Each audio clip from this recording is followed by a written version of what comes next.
Newtown and St Leonard's Ward, and I am the chair of the Customer Focus Scrutiny Committee. I want to welcome the committee members. This is the first meeting of this new scrutiny committee under the new structure, so welcome warmly to all of you, and also to the members of the public attending this evening, and to those watching at home on the live stream. I very much welcome this new scrutiny format. I think it will enhance the transparency of our processes, both publicly and amongst members. So although it's a learning process, I think, for us all this evening, and at the previous new scrutiny a week or two ago, I think we'll get on well with it. So let's make a start. Councillor Henson, you have your hand up? Yes, I do. Please. On a point of order, Mr. Chairman, can I ask, there has been, I understand, some extra papers being sent out by, I've received none. I'd like to know when it was received by council and when was it sent out, and bearing in mind I need mine in print. I have nothing, and I feel that I think this is quite undemocratic. If a councillor has not received items that is supposed to be before us and be deciding on, then I think I'd like that to be taken off the agenda tonight. To be honest, to have a fairer explanation of what it is and why I haven't received it. Can I ask Councillor Henson whether you're referring to the documents sent round on the climate emergency? Yes. That's rather than the I allotments. assume that's what I'm talking about. Because there have been two sets, and I just learnt about it. Okay, well, indeed, if they have not, they were received very late. My understanding, we only received them earlier this week from the University of Howard. Am I correct? No, it's to do. So they were emailed yesterday. Apologies if you've not received. No, it's to do with the allotments, I think. The allotments one. Okay, well, that's what I was trying to establish. So if it's the allotments. Yes, I don't. So you have received the climate emergency documents? No.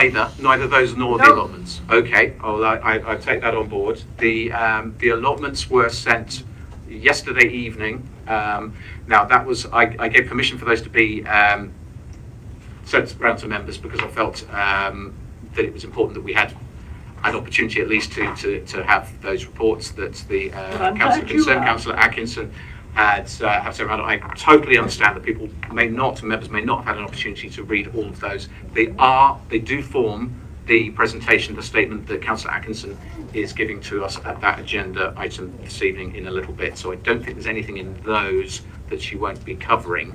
So I don't think you'll be unfairly disadvantaged by not receiving the full pack. But I take on board what you said. I think it is the answer. Excuse me, just a minute. It is an exception on this occasion that I accepted, given that there was some confusion of councillor concerned about whether members of the public would have an opportunity to speak at this committee. They don't, because there's no arrangement for that. That can only be done through questions, as you're aware, under the new structure, which have to be notified in advance and haven't been. So it looks like Councillor Atkinson may be able to provide you with a copy there in front of you. We will come to that agenda item. I suggest we see how it goes. You may want to take a view that you don't have enough information to press forward on that, but I would ask that everybody just bears with us on this one this evening. But I do take your point. I agree that things coming late in the day are not helpful, and I think at this point we'll just reiterate to anybody who wants to submit information to this committee, please, to get it through in time. The stuff from the university, I believe, was requested on a number of occasions. They have asked us to look at the climate change People's Assembly proposal before the 18th of December. There was a deadline for comments back from City Council. This is the only forum we can use to achieve that, so that's why that has been allowed. But again, I appreciate it's a very long document as well, although a useful and an informative one. I appreciate that not all members may have been able to have time to read all of that. Point absolutely noted, Councillor Henson. Thank you. Right, we'll just go on just to outline the agenda for those, particularly those who don't have that in front of you this evening. We're going to go through the items of business first of all. Then we're going to come on to the substantive points of the agenda, one of which will be an explanation of the new scrutiny process, which may help. And John Street, our corporate manager of Democratic Civic Support, he says reading off the card, will be giving that, and I hope that may enlighten some of the questions that you may have about this new scrutiny process, and there'll be an opportunity perhaps to understand that better. We'll then come on to, although we don't have any questions of the public, and questions from members of the council would be the normal order of the agenda, and then we'll come on to 3 separate petitions we've received. We'll then come on to the climate emergency, the design of citizens' assembly, opportunity for us to discuss that and provide any comments we wish to.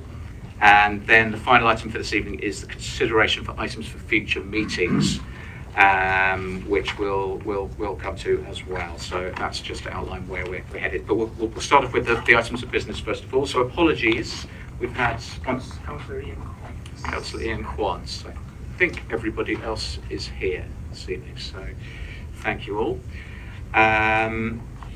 Minutes of the previous People Scrutiny Committee meeting need to be approved this evening. So for those of you who were members, and there are a number of you who were members of the old People Scrutiny Committee, I hope you've had a chance to read those minutes. For those people who are members of that, are you able to give your approval to those? I'm getting nods. Agreed. Okay, thank you very much. I will sign those off. Item 3 on the agenda is the declaration of interests, which most members I think will be familiar with. So I just ask that any councillors who need to declare a pecuniary interest relating to business on tonight's agenda do so at the appropriate point as we reach it, before the discussion takes place. Item 4 is the Local Government Access to Information Act 1985, exclusion of press and public. Now, we're not anticipating that we'll need to do so at this stage on that. So there shouldn't be any items on the agenda where we'll need to exclude press and public, but things sometimes arise and we will take that step if necessary. Which brings on to item 5, which is the new scrutiny process. I think that should read rather than progress. And John, over to you. Thank you, Chair, and thank you for your opening comments about the new way that scrutiny will be delivered now, and following the Council's decision on the 15th of October to approve the formation of 2 new scrutiny committees. I think the first issue to say is that the old scrutiny committees were very much what we would call pre-scrutiny, so everything that went through to executive would have to go through one of the former scrutiny committees for their comments to be included into consideration by the executive. What's happening now is that is not now the case. Matters will go direct to the executive. So I feel that actually gives scrutiny members, a greater degree of, I hate to use the word control, but shall we say a greater degree of transparency of the decisions that the executive are making, because they've now got a greater ability to actually call decisions in that they feel have not been, the executive have not actually taken all the matters into account. For those members who are here beforehand on scrutiny committees, you'll recall that if a matter had been to a scrutiny committee, it could not then be called in because you had the opportunity to consider it as part of your deliberations. Under the new arrangements, there are opportunities now, greater opportunities for scrutinies to be called in. I'm not saying that we're expecting call-ins all of the time, because I'm sure that the executive will follow the appropriate procedures and follow the instructions to ensure that their decisions are correct. But there is a greater opportunity for those matters to be called in now. Secondly, there is also the opportunity, as we're doing tonight, as you can see from your last item on the agenda, asking for matters that members of the scrutiny committee feel they wish to have a greater involvement in or a greater understanding in, to be brought to the scrutiny committee in the future. So very much we're putting the ball in scrutiny members' hands almost, to actually say to them, look at the forward plan of the decisions that the executive are going to be taking. Look at the forward plan of matters which are coming up over the next 6 to 12 months or so. If there's something in there which you feel you want further information on or greater detail on, then please ask for it to be brought forward. It'll be considered by the Scrutiny Programme Board for then to be considered to actually go onto a scrutiny committee as well. So again, it's opening up that opportunity for you to be leading your agenda a lot more than you previously were. And finally, as we may well come across tonight, but was certainly the case at the Strategic Scrutiny Committee a few weeks ago, there is the opportunity to set up task and finish groups. Again, there are the opportunities there for a greater dive into the detail of a lot more information than you may well be able to do as a member of a committee of 14 of you. Maybe a small group of 5 or 6 of you gaining expert advice from people who have got a greater detailed knowledge of that. We actually go into an in-depth discussion about those matters, which should again actually come back to the Scrutiny Committee to make recommendations then onto the Executive Committee as well. So there's now almost a 3-pronged approach for scrutiny, whereas before it was it was an effective but a honed down Scrutiny Committee that there was beforehand. So I think the new process is a step forward. As your chair suggests, it will take a few meetings, if not a few months, to actually bed down into how is the best way to progress. But I think it's an ideal opportunity tonight with the 3 important issues which are coming up from petitions and also the climate change opportunity for members of the scrutiny, a large number of the committee, the council, to actually get involved in those matters in a little bit more detail. I'm happy to take any questions if you have any on those matters. Thank you, John. Yes, questions, anybody? Can I Councillor Hanson. just help me to understand, Mr. Street, is that you would bring, if indeed I myself might want to bring something, it would be brought to this committee for discussion to agree or disagree with. It would, if I may, Chair, it would come to this committee in the first instance to agree whether it's a matter which you felt there was a degree of support to take forward.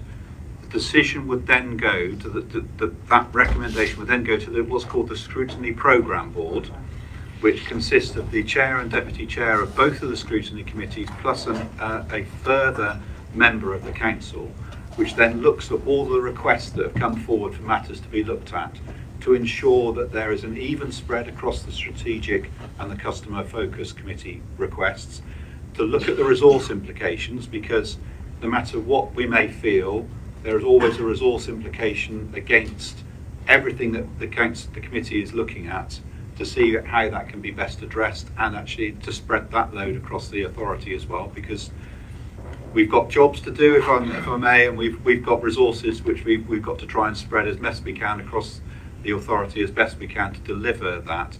But also it gives the opportunity for that Scrutiny Programme Board to ensure that the requests are in accordance with the council's objectives, priorities, and also the resource implications that we've got as well.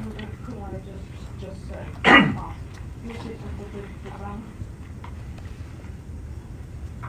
Yes.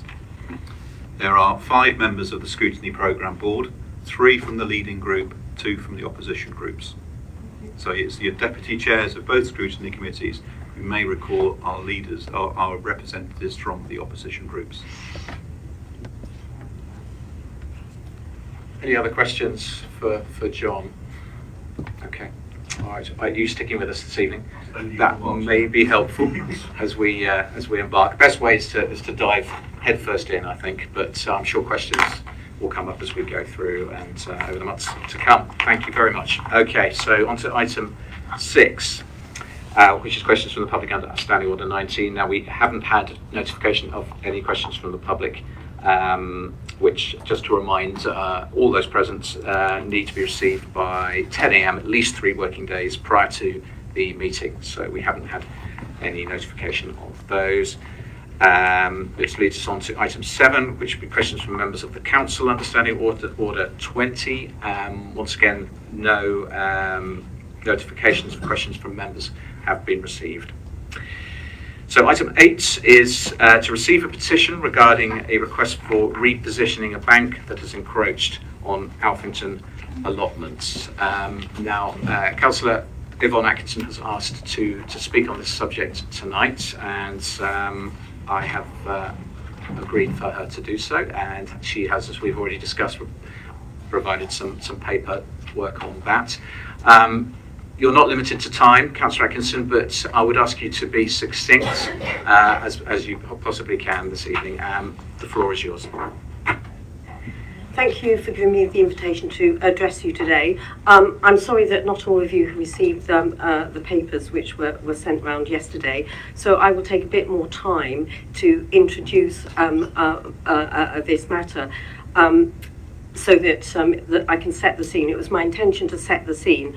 And after I've set the scene, I will then speak on behalf of Harold Seward, who coming up to 90 and lived all his life in Alphington, and was able to tell you what Water Lane, the boundary, looked like when he was a young lad, and how it's progressed through the years. And Norman Harvey, who has very diligently gone through all the boundary issues and sent you a full paper on that, which Councillor Henson has got a copy of. And lastly, Stephen Scaife, who was the instigator of this complaint, and who in a previous life, for 30 plus years, was one of the tree officers for this council, and therefore has considerable expertise into tree health and management. And the first thing I want to say is that, contrary to the report that you have before you, is that this complaint is not a historic complaint. This complaint goes back to the second week in March last year, when a 100-year-old oak tree was felled by a developer on the boundary of the allotments, and a Devon bank was levelled, and a close boarded fence on the allotment boundary was put up. And the allotment, it is a term of the allotment holders' contract that they are responsible for maintaining all allotment boundaries that abut to their allotments, and that is what they have done. So that they say, and I'm speaking not just in a personal capacity today, I'm speaking on behalf of the petitioners. They say that the boundary should have been on the other side of the bank.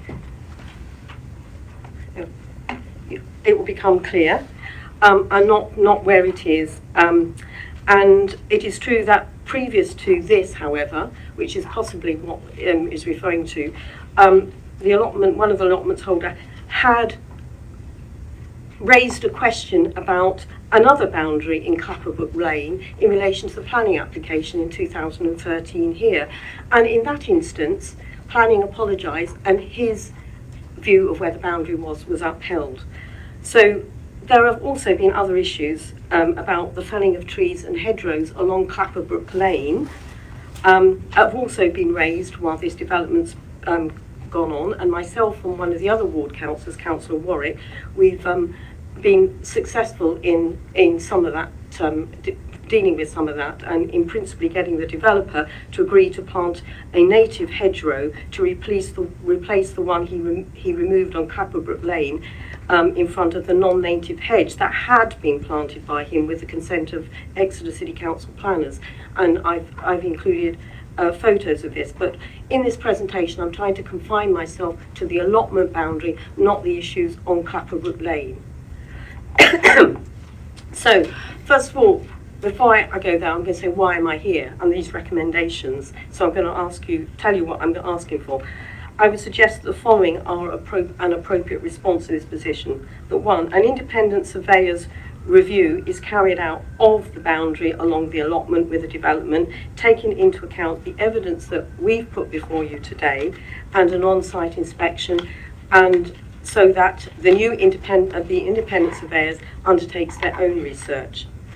The second thing that the allotment holders are asking is that the close boarded fence between the allotment and the development land is removed and replaced with a Devon bank similar to that removed, and a hedge planted with native trees and hedgerows on the agreed boundary. That there is a meeting with the allotment holders to clarify how it is proposed going forward. They can fulfil the conditions set out in their tenancy agreement, and which continues to be set out in the new tenancy agreement, that they are responsible for the management of hedgerows, etc., and how to discuss the management with allotment holders and officers to prevent something similar from happening again, because that's going to be very important.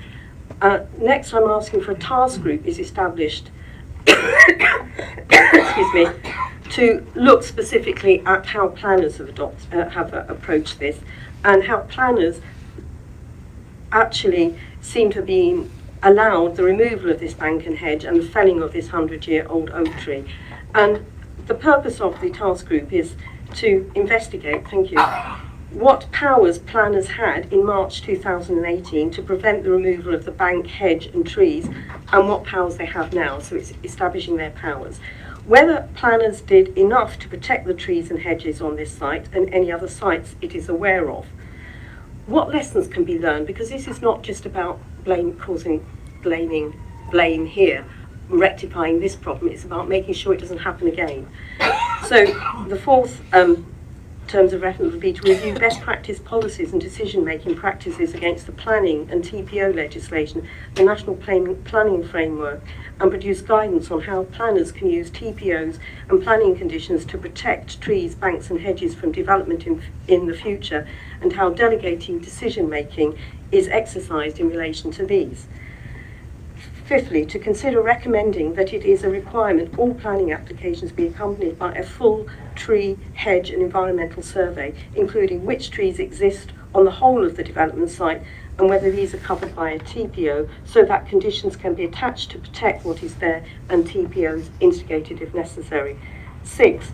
Consider recommending that where the application tree report shows that one or more trees are not covered by a TPO, there is an automatic referral to a TPO officer to consider whether to recommend a TPO to ensure that trees can't be felled after completion of the development. 7. To receive and consider clarification on when planning enforcement can be taken for breach of condition as part of the construction and development of the property stage, and clarification on when this phase ends and when the post-occupation begins and what remedies are available. 8. What information should go on the planning portal. And lastly, there should be a review of what happened in this particular instance against all those best practices, and to discuss making recommendations, if any, how to resolve this issue and how to make sure they don't happen again. So those are my recommendations. I'm sorry they're very long, but I want to move from the specific to the strategic, as this is a strategic customer focus. So if you look at page 3 of my document, there is this timeline here. So you can see we've had allotments on there since 1920, and then the council, I can't be precise, bought the fields in Marsh and Barton on the other side of Water Lane to the allotments. And at that time, Water Lane was a water lane. So it had a ditch, lane, banks on both sides. And if Harold was speaking to you, he'd say that's how he remembers it when he was a boy, with a coach and horse going down that lane, banks on both sides and a ditch going in it.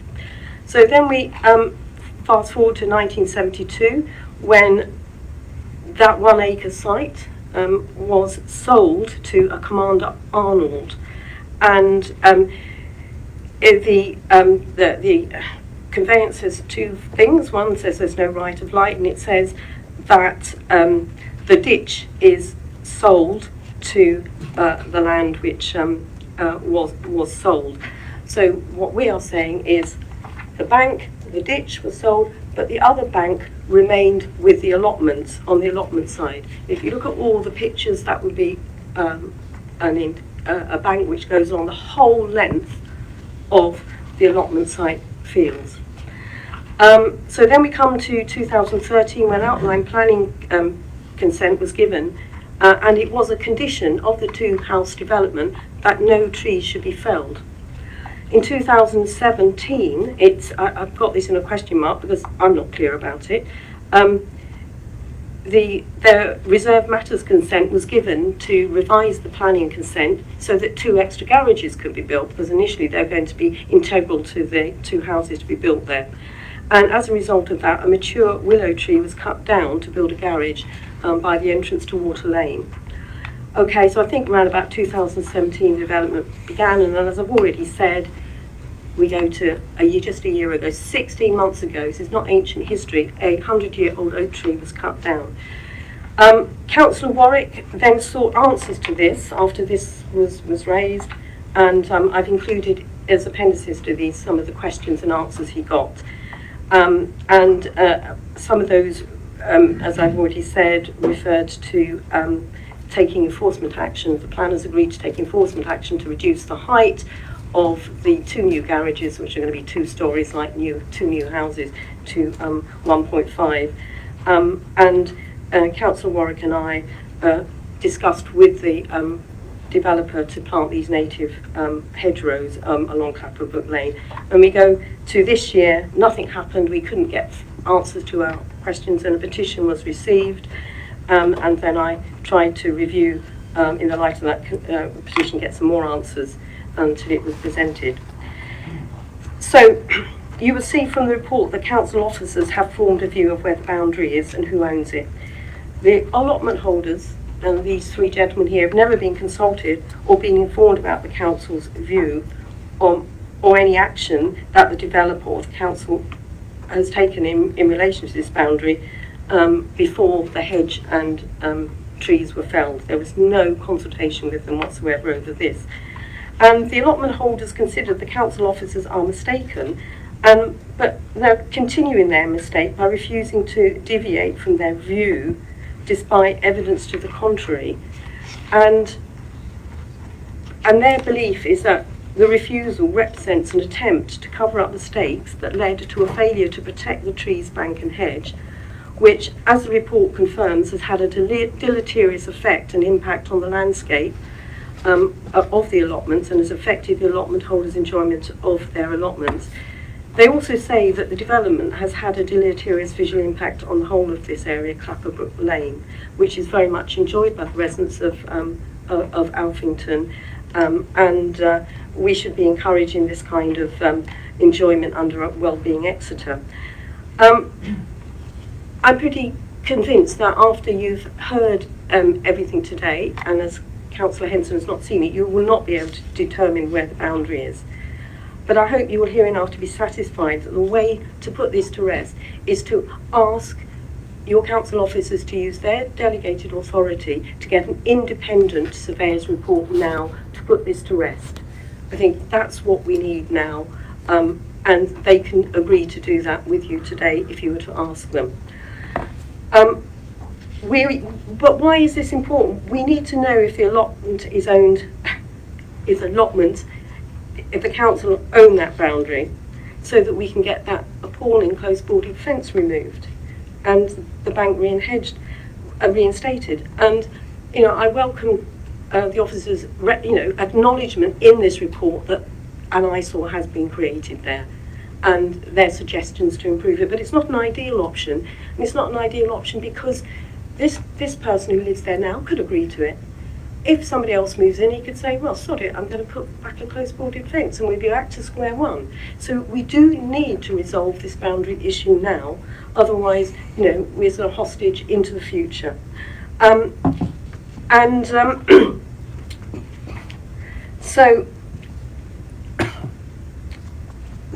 our view is that the raised bank and more trees up there would actually improve the privacy of the for the developer. And I've got lots of pictures in the back about the close-boarded fence. I want to draw to your attention where the two remaining oak trees are there, and there they are, caged in by a close-boarded fence. I was absolutely horrified when I saw that. They cut the close-boarded fence round the tree. The two remaining ones. However, from speaking to the developer, and this is confirmed in the report here, it seems the development has been told by the officers where the boundary is and has acted accordingly.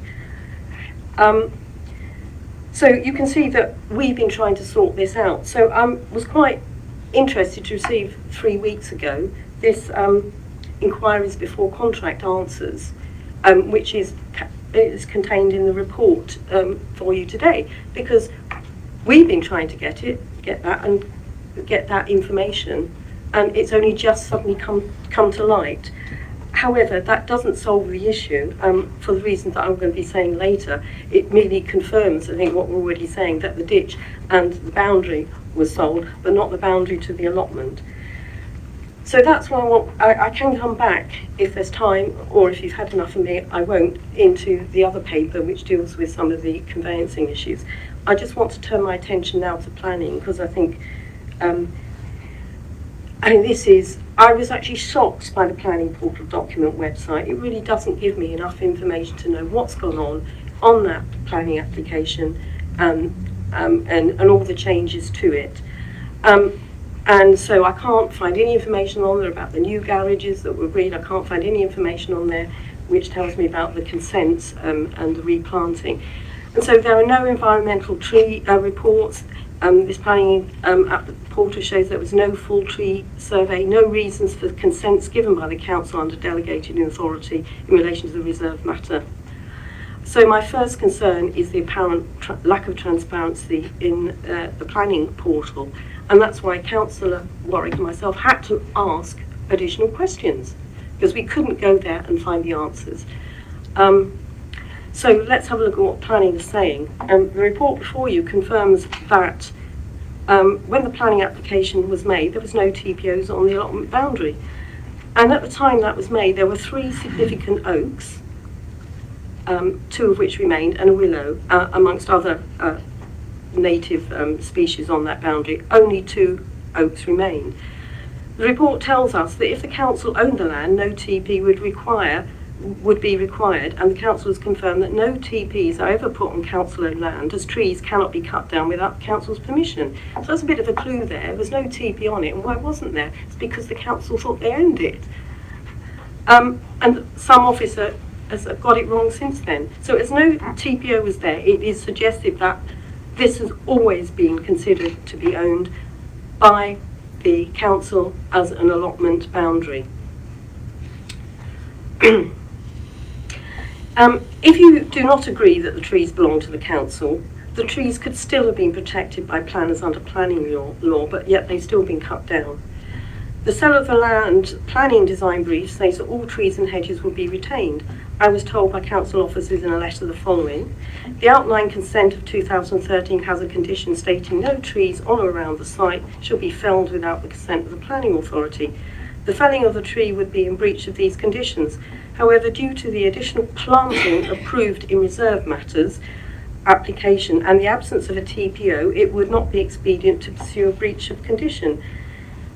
Well, now planners are now saying in the report before you that the outline planning consent from 2013 has a condition stating no trees on or around the site would be felled without the consent of the planning authority. This was valid for the construction and development of the property, does not, I think the word missing, pertain post-occupation. Even if this had been breached during the development, an additional planting approved in the reserve matters application and the absence of a tree preservation order would have meant that pursuing the breach of condition would not have been expedient.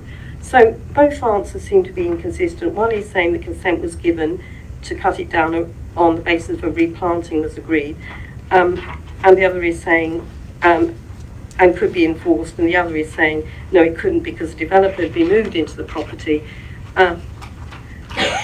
And the point of this condition, and that point, this condition became ineffective. No permission was needed post-occupation to the felling or replanting, nor could be added retrospectively. And in the event, the developer gained the right to cut the trees as soon as he moved in, as there was no TPO. It seems therefore important to understand, and I think this is not just in relation to this planning application, but all planning applications, when this so-called construction and development phase ends, and to understand when it ends so that planners can do better to protect trees, because if they had known it had ended at the planning and construction, they could have put a TPO on it. You will see from the timeline that there were still outstanding planning matters going on at the time after the tree was cut down. And planners did take enforcement action after the tree was felled in relation to the height of the garages. So it seems that we can take enforcement action to reduce the height of the garage, but we can't take planning enforcement action to stop a breach of a condition not to fell trees. So it just doesn't add up. Sorry, it doesn't add up, planners. I was being told personally by the developer, as was Stephen Scaife from the allotments, that he removed the tree because it was leaning over the allotments. It is not said, and he didn't say it was unsafe or dangerous. So Councillor Warwick and myself have asked for the tree condition survey or report, which we expected planners to say they'd received before they consented to this tree being cut down. As you can see in the papers, they said no report was submitted. So what was submitted to planners was a marked drawing and an amendment to the original tree survey, which was submitted with the planning application.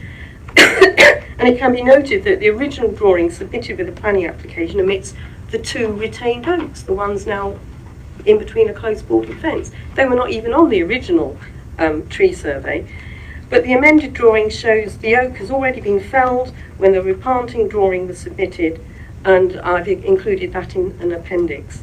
And you'll also see from that that the 2 retained oaks are now penciled in. So the replanting sketch says that the tree was in poor condition, and photos of the condition of the tree to be felled are available. But planners say none were. So, you know, this gives rise to very serious concerns. And you can also see from the replanting regime that non-native trees like magnolias and olive trees are suggested to be replanted. So my questions to planners are, before consenting to the tree being felled, did planners not request to see these photographs, or if they did, were these not provided? What is the evidence of disease or poor condition they relied on in agreeing to the tree being felled? If not a report or photo, what did they take into account and what did they not take into account in giving permission for the tree to be felled? What conditions were attached? Is it usual to consent to a 100-year-old tree being felled without an independent tree report? What is best practice? Was some crowning considered or an alternative to felling? If not, why not? Was replacement of like for like considered? If not, why not? Why wasn't this discussed with local councillors before exercising delegated authority and or allotment holders? So without credible answers to these questions, it would appear the council has wholly failed to protect the tree through planning conditions or a TPO. So I just want you to imagine how you feel when you turned up as an allotment holder and found that the bank was gone. After 2 bouts of snow, the bank was gone and that beautiful tree was gone. And what you can see, and it's evident from the photos, is that the developer, by cutting down the tree, has gained a lot of light for himself and his development, even though the conveyance to him gives no right, from the council, gives no right to a right to light. So what am I looking for today? I've had loads of emails from people wanting to protect trees and hedges and plant more trees to help with climate emergencies. So what we do here at Exeter City Council is incredibly important. And I know that it is our ambition to plant more trees to reduce our carbon footprint, but we need to demonstrate that we're serious in our ambition to protect the trees and hedgerows that we already have through planning whatever powers we have. And I'm aware that hedges elsewhere, and possibly trees in Exeter, have also been cut down by developers. And you know, you only happen to listen to the airways. It's Chris Packham on Radio 4, you know, on the news at 6, you know, on Monday, talking about his passion for protecting trees. So we must work with people like the allotment holders. They are our eyes and ears, and we must listen to them. And they've been instrumental in bringing other issues, as I've already said, to light, which, you know, we're grateful to them for. So we need to reassure residents and make it clear to developers the value we place on our trees and hedges. It is for this reason that I have suggested the task force. And I also want to bring to your attention that in addition to the boundary issue in Clapperbrook Lane, which was already I've alluded to, our audit committee yesterday, we had another boundary issue where we got it wrong here as a council. And that went to the local government ombudsman and found in favour of that person. And you know, we've been asked to pay compensation for that. So you know, we have to say we don't always get it right. And so I know 3 instances which have come to my attention recently where we've got the boundaries wrong. And I think the way to put this boundary issue is to do that. And in defence of this, I'm not attacking planners here. I put a question to the planners, to the council, Devon County Council today, asking them what do they do in relation to ensuring when they're dealing with planning matters to protect trees and hedgerows. And I've got a written answer to that here, which is one of the thing is they say appropriate consideration is given to full environmental implication of any DCC developments. The process is based around a series of environmental checklists and guidance notes, one element of which focuses specifically on trees. A streamlined version of this checklist is also used to assess highways issues. So is there anything we can learn from other councils about how they protect trees And can we use this task force as an opportunity to demonstrate that we're serious about tackling the climate emergency and protecting our environment? Thank you for your time.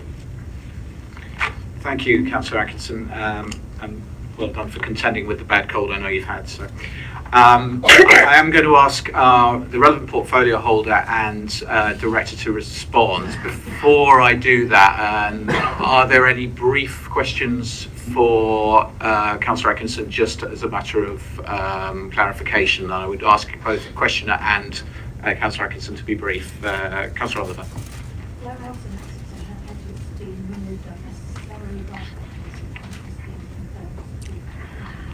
Well, I only know of one, actually. I think it's in your patch, isn't it? That it's got that a hedgerow was sort of chopped down. I was sent. Breeding season, there was one. Yeah. But the hedgerow would have been moved, just not the breeding season. You know,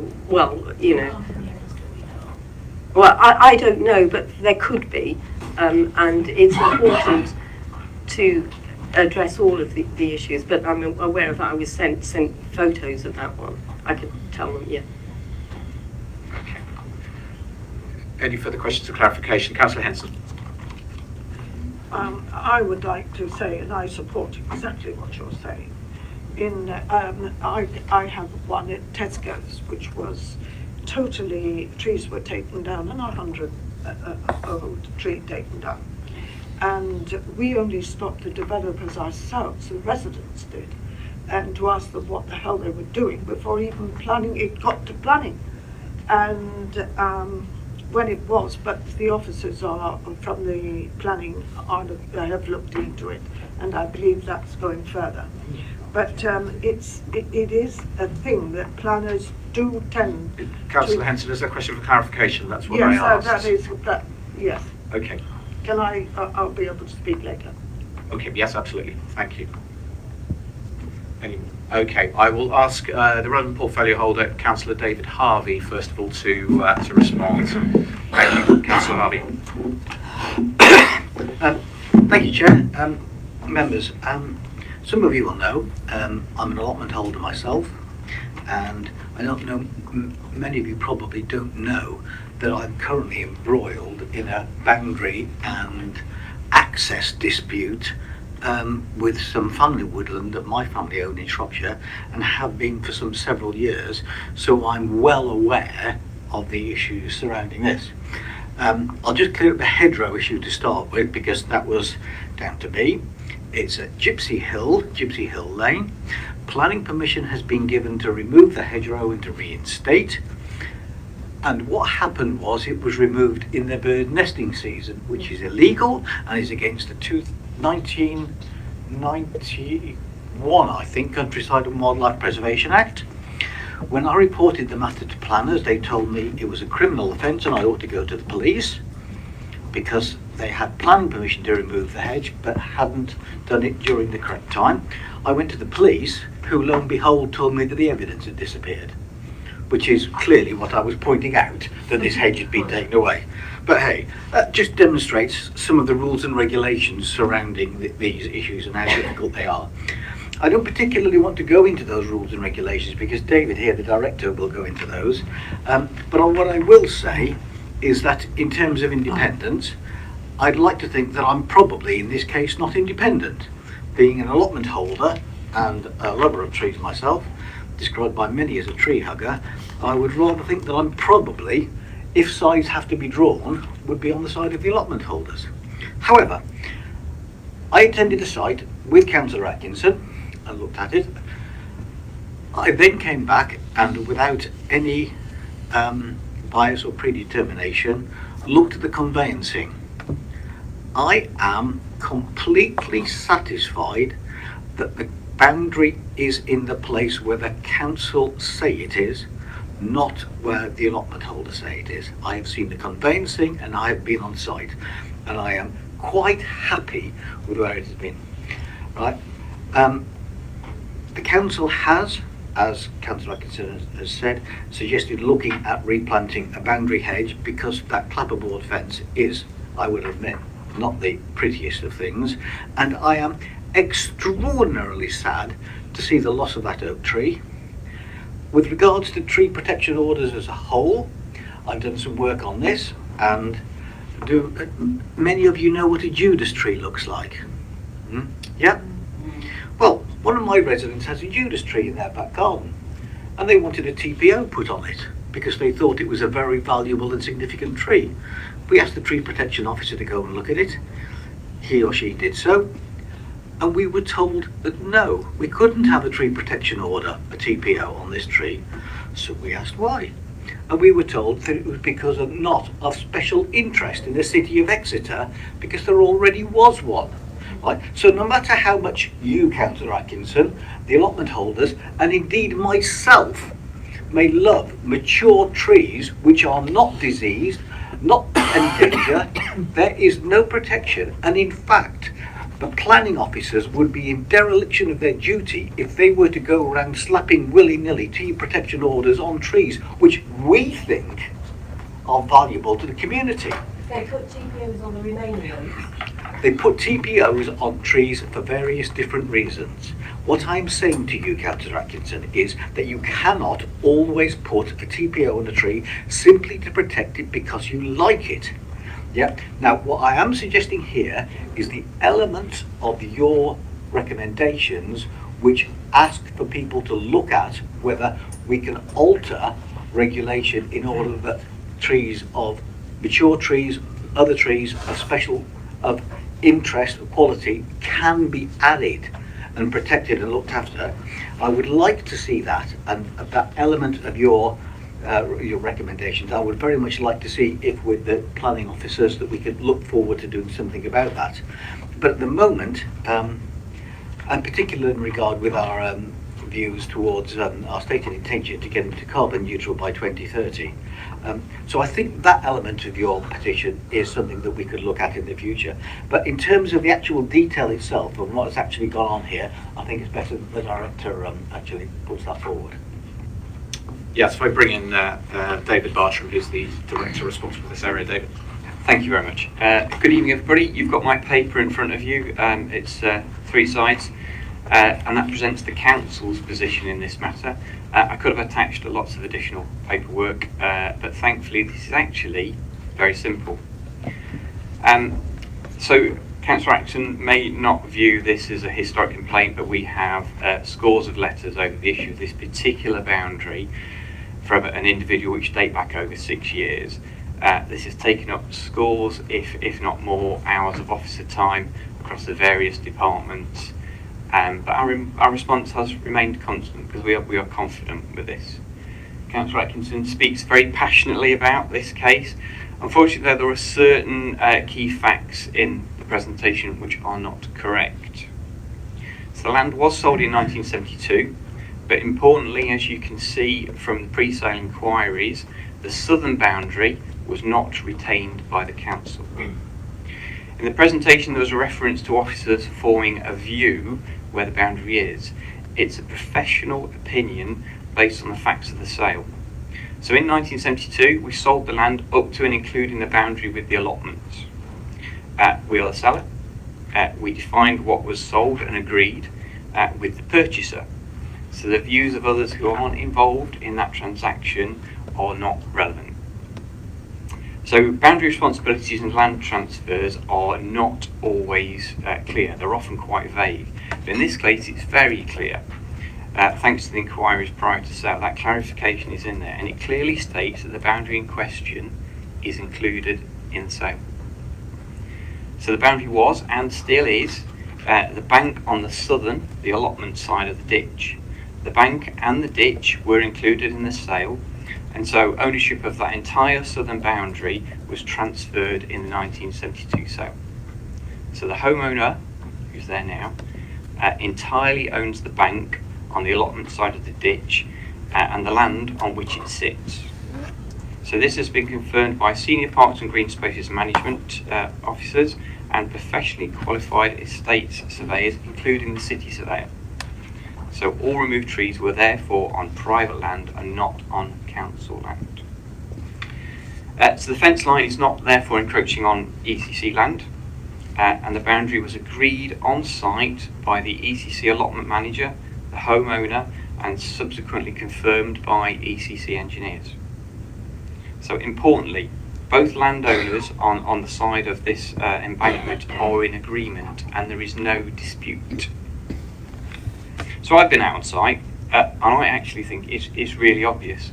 When you look at the land transfer documents and many of the original features are still in place, or at least partly in place, you can see to me it seems to be fairly obvious. So in summary, the council entirely disagrees with the proposition that this is still ECC land. So we don't think it's our land. No, sorry, Councillor. Let me finish, please. Yes, please allow David to finish. First of all, thank you. So the comment that allotment holders have been instructed to maintain the hedges which abut their plots is actually meaningless, because that is a standard clause that is included in all of our allotment sites. It just means that we want allotment holders to keep their boundaries tidy and well looked after. Just because you maintain a boundary does not mean that you own it. So I'm sure many of you trim overhanging trees and bushes from your neighbour's garden at home, and that obviously doesn't mean that you then own that tree. This is very similar. So I think it's important that the presentation continually refers to the developer. We're not talking about a faceless company here, but we're talking about a local family who have built a property for themselves to live in. The homeowner has lived in the Alphington area since he was a small child. So the homeowner has planted 9 semi-mature trees, and by semi-mature I mean 15-foot trees, as part of mitigation for the removal of the oak tree at considerable cost. They might not be native, but then this is a private garden and the homeowner can plant what they want to be honest. It's disappointing that there hasn't been dialogue between the main complainants and the new family. What we should be doing here is looking at a compromise and not trying to take enforcement action against a family who haven't done anything wrong. Compromises so far have come from the family, who have offered to plant additional native trees on their land on the boundary to improve the screening for the allotment holders. So that's a step forward. The planning issues for the site are complex, but the simple fact is that the tree which was removed was not protected by a TPO, nor was it in a conservation area at the time. It was removed post-occupation by the homeowner and therefore required no permissions and no notification. So there has been no breach of planning conditions and no breach of a TPO. So, moving on to enforcement. As you know, enforcement action is an office decision based on whether it is expedient to do so. It is a good, basically seeing whether it's a good use of council resources and do this stand a good chance of success. They will also consider mitigating factors. The family have already spent thousands of pounds on planting semi-mature trees, so it's extremely unlikely that if an offence had been committed, the enforcement action would have been taken. However, in regard to the planning determination that was made some time ago, we are well outside of the 6-week window to challenge the determination. Enforcement action therefore cannot be considered. So just to finish, I think it's important that we remember and we realise that these are decisions that were made correctly and implemented by officers under full delegated powers and cannot be undone. So there is no prospect of changes being made to the agreed boundary and no prospect of enforcement action being taken. However, we would always be interested in learning from lessons for the future. Thank you. Thank you, David. Thank you both, Davids. Bindu, did you have any response in terms of planning? Thank you. Okay, just wanted to give you the opportunity. I'm not aware, John will correct me, there's any opportunity for you to come back, Councillor Atkinson. It would be only at my discretion. You well. But now the officer has, I do think I was trying to information I should be doing the right to I could have taken it fine. I will allow a point of information. Please keep it brief. Thank you. Okay.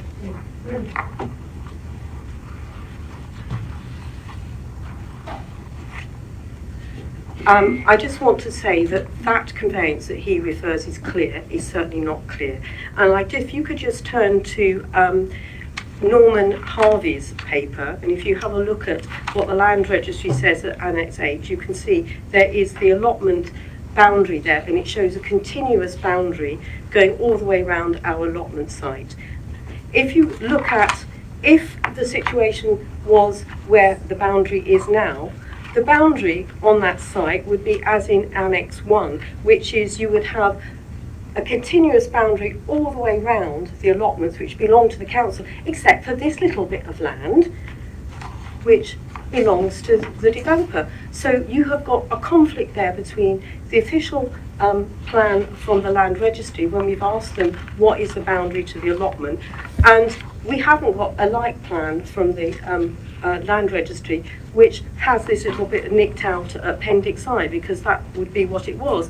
And if you look at the photographs that I attach, if you have an aerial view of that boundary of the allotment, both fields, you've got Water Lane, this lovely tree line, goes into a ditch there, then goes. It's one continuous boundary. It doesn't go, and now what we've got is a boundary there, a little notch there, and it goes back to ours. Okay. So you have to have the overview of the site. And I come back to that contention that from what Howard Seaward said, there was 2 ditches and 2 Okay, banks. you've made that point. And Thank you.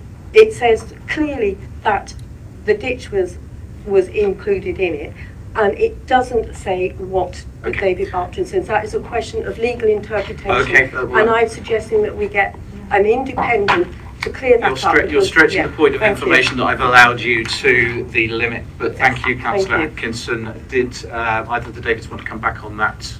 Again, I've given I've offered the opportunity to Councillor Atkinson to respond. Okay, thank you. I will open it up to the floor. Please, members, bear in mind the position that has been outlined by David Bartram and by Councillor Harvey. Councillor Warwick, I think, is in order. I think Councillor Warwick should come in first, and I'll take Councillor Mitchell. Yeah, thanks very much, Chair. I mean, you know, the part of the problem here that I've had, and I'd like to thank the officers involved in this, because I have written to them, I think, on more than one occasion with a very long list of questions, and those questions have been looked into and given answers back. Part of the problem is, and I think that Councillor Atkinson kind of highlighted it in her presentation, is the history of this whole thing. And there are so many bits of paper, so many maps, so many other things. And I have to say, from a layman's point of view, I would certainly say that some of them do contradict each other, which doesn't make things all that easy. And I think also, if I can put a bit of background to this, I think it has to be seen in the context that Alphington's about to be destroyed by developers on a large scale, and we're about to lose a hell of a lot of countryside, both within and without Exeter. So these kind of areas do become quite precious. And as Councillor Atkins said in her presentation, you know, this is probably one of the oldest parts of Alphington, and when I say we, I live in Alphington, want to hang on to it as long as we can in an unspoilt way. It is one of the main walkways down into the Valley Park, so it is an important area. But I do think that there has been a lot of confusion over, you know, if you read one paper, it seems to say one thing, one paper says something else. And I think the other thing that I find very difficult with this is that there seems to be, if you walk down this particular lane, that bit belongs to them, that bit belongs to them, that, you know, and it's very difficult to actually establish who. I mean, I had a meeting with one of the county people down there who were telling us that they maintained a part of the lane, and when I asked them on behalf of who, they weren't quite sure. You know what I mean? It's I don't, you know, that's not necessarily an attack, because the as I say, you've now got, you know, little zone part of it and whatever else. But what I would say, that I think that the lesson from this, broader issue from this, is that in future we need to try and make sure that before we get into particularly something like this, which is probably one of the oldest parts of Alphington remaining, you know, that the community around there understand what's going to happen and you know, and what the issues are. I mean, oak trees, whether they got TPOs on them or not, are precious things, and we need to, you know, need to make sure before someone locks the bloody things down, excuse my language, you know, that people understand why and what the justification for that is. I understand the legal aspects of that, I really do, David. But you know, as I say, I'll wrap up there. But I do think, Chair, it might be a good idea if we had a short time working party to look at not just the Alphington one in particular, but about how we, you know, we look at these things in the future. Thank you, Chair. Thank you, Councillor Warwick, and thank you for your suggestion. Just to remind the committee that we're not here, I don't need to tell you this, but I will anyway, that we're not here to make a decision on the ownership of the land or feel that we know. We don't have the expertise, we don't have the knowledge to do that. What I would urge you to look at are some of the recommendations that Councillor Atkinson has put forward, and perhaps steer your comments in the conversation a little bit towards those so that we can have some sort of outcome at the end of the meeting. Councillor Michael Mitchell. Thank you, Chair. Could I just have some clarification on our 3-page report as distinct from the 18-page report? In the first opening paragraph, you refer to 2013 and the Local Government Ombudsman report, and that seems to coincide with the outline planning consent. Did any of the matters that have been appertained to this evening relate to the complaint made at that time? So that's the first question. Secondly, so we've got the issue, as of the bank said, but the more tragic issue is the issue of the trees. And interestingly, in your report, it's like a chicken and egg, because we're saying it was on council land, we didn't have a TPO, because the land was then sold, there wasn't a TPO, therefore it was private land, therefore they could do what they wanted. But interestingly, in your tree removal paragraph, you state that the reason given for the removal was they were diseased. What evidence? And then we hear from Councillor Atkins that no evidence exists to this effect. So it seems a policy matter for the council. And what I was going to ask was, in the state of 2013, would we have carried out an environmental survey? Were we supposed to carry out an environmental survey, including trees on the site at that time? And what recommendations were made? Because in Councillor Atkinson's disposition here, it states that there were conditions regarding the trees. Thank you. Can I ask David Barsham to come back? Yeah. Okay, I'll come back on the first point. So the OGA response was, the Local Government Ombudsman response was essentially, it's not his position to agree the ownership of land. But what he did say was we shouldn't be relying on plans submitted by or plans that are available from the Land Registry, because they are digitised plans based on a digital map background, and they themselves put their own disclaimer, which essentially says, don't rely on these plans for the ownership of boundaries. I'm paraphrasing it, it's something like that. So really the only plan that matters is the 1972 transfer plan. That's the one, that's the most reliable, accurate piece of information, together with the inquiry for sale. And regarding the second point, so there was no evidence on the diseased tree submitted to the authority because they didn't need to, because it's a private garden, a private tree in a private garden with no TPO on it, so they didn't need to talk to the authority at all. So they didn't need to submit a report of any sort. So that's why we haven't got one. According to Councillor Atkins, the condition in 2013 was the trees should not be felled. So yes, but you're talking about the planning conditions. So the planning conditions are valid for while the site is being developed. They're not valid post-occupation. So once somebody's living in there, it's a private garden. So unless there is other protection for it, it is unprotected. And would we have carried out a survey, or were we required to carry out a survey of the trees at that stage, at any stage? No. No. Okay, thank you. Anybody else? Councillor Hanson? I'm not going to say what I started to say earlier, because what is striking me quite clearly is that you've gone legally through all the ups and downs, and the cost of this already is going to be is not on our, it's not good for us at the moment because of officers' time, the cost of time. And we're in an area, I've dealt with through another committee, through the same thing in boundaries going back to the 16th century. It's a long chat on that.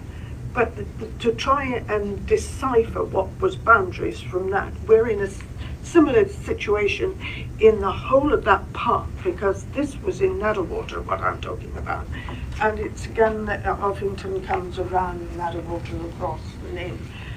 We're an old area of living going back centuries, aren't we? And the point is, boundaries can be very difficult on old lanes that was possibly postman's tracks in olden times. And I feel that if indeed this goes on and on and on, the cost to us, and if it's not just to us, it's the person of uncertainty to the person that is involved. And that could cost us if they wish to sue. And this is what's crossing my mind. I might be totally wrong, Chairman, but I do feel that we're crossing a legal path here. You've told the legal side. It's not always I agree with you, but in this case, I agree with you. And I also agree with Councillor Atkins about trees in certain places. The developers, I say developers, not developer, usually cut down trees quickly before we get to know about it, and by which case it's too late. And that's my gripes on any development. But in this case, if there's no TPOs on it, I wish I had no TPOs on my trees in my garden in some cases, because they're beautiful trees and I look after them myself. But there we are. Chairman, I accept what the officers are saying. Thank you, Councillor Henson. I haven't had any other indication of people wishing to speak. Just to remind you, the powers of this committee are limited. We have no decision-making powers on this. We can't make a decision one way or another to agree or disagree, but we can make recommendations to the executive or to full council. I haven't heard anyone make a specific recommendation. Is there anything from this petition that anybody feels they would want to raise as a formal recommendation before we move on? Otherwise, we will have had a discussion and it will run its course. Sorry. Yes, we would note the petition exactly. So unless there's other points to make. Councillor Warwick. I should suggest short-term work. You I did. know we haven't got the authority to set that up, but I do think that it's you know, the community issues and the rest of it around, because, you know, the city is expanding. There's a lot more going on within Alphington. You know, it wouldn't be a bad idea if we looked at how this was dealt with, you know. Not this particular issue, but in general. Across the city? Yeah. How can we, can you come to more of a, what are we looking at? Some sort of How we involve the working community party more in these kind on of decisions things. of this kind? Okay. Particularly around the Sorry, Chair, just to help later when Howard's trying to finalise the minutes. When you say this kind of thing, through you, Chair, can I invite Councillor Warwick to explain what that might mean? Yeah, thank you. Well, I was specifically looking at the issue around, I mean, if a developer comes along, whether it be on a large scale like we've got in Alphington, you know, there's going to be a lot of upheaval, trees, those kind of things, you know.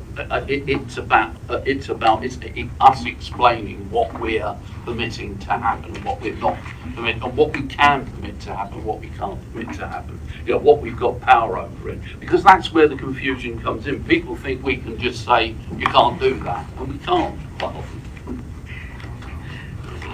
Chairman, Okay, I don't support that. If indeed the amendment build is going to be, thank you, to build on in eventually through and in and around the city. It's not going to be just Alphington. If we've got to allow officers to spend their time looking at that, we're going to have to take on extra officers, and it really is not in our interest to do that, to simply to do that. It does come up in planning, and I'm sure there is spaces where it's going to arrive, but not to have a whole committee on it and wasting officers' time.